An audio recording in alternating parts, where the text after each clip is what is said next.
നമുക്ക് കുറച്ചും കൂടി നോളേജ് കിട്ടി ഓരോരോ കാര്യത്തിനെ പറ്റിയും. ലൈക്ക് ഓട്ടോ ക്യാഡും സ്റ്റാഡിനെ പറ്റി നമുക്ക് ആകെ അറിയാവുന്നത് ഓട്ടോ ക്യാഡിൻ്റെ പ്ലാൻ വരയ്ക്കാൻ വേണ്ടി മാത്രമാണ്. അപ്പോൾ അതിനെപ്പറ്റി കുറേ നോളേജും റിവറ്റ് എന്താണ്, വിം എന്താണ്, ഓരോരോ പുതിയ പുതിയ എന്താ പറയുക നമ്മൾ കേൾക്കാത്ത തരം കുറേ ടെക്നിക്സും എല്ലാം നമുക്ക് അറിയാൻ പറ്റി. അപ്പോൾ ക്ലാസ് എടുത്ത അശ്വിൻ സാർ, നാസിം സാർ, പിന്നെ മാം എല്ലാവർക്കും വളരെ താങ്ക് യു. ഇത് ഭയങ്കര നമുക്ക് എഫക്റ്റീവായിട്ടൊരു സെക്ഷനായിരുന്നു സത്യത്തിൽ. ഇപ്പോൾ കോളേജിൽ എടുക്കുന്നതിലും കുറച്ചും കൂടി സോഫ്റ്റ്വെയർ ഈസി ആയിട്ട് മനസ്സിലാവുന്നത് തോന്നിയിരുന്നു.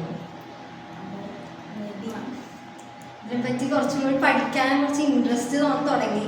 ഇൻറ്റീരിയേഴ്സ് ഡിസൈനിങ് ആയാലും ബിമ്മിനെ പറ്റിയും അറിയാൻ കുറച്ചും കൂടി ഇൻട്രസ്റ്റ് വരുന്നുണ്ട്. സോ ഇതിനെപ്പറ്റി കുറച്ചും കൂടി സെക്ഷൻസ് കിട്ടിയാൽ നല്ലതായിരിക്കും.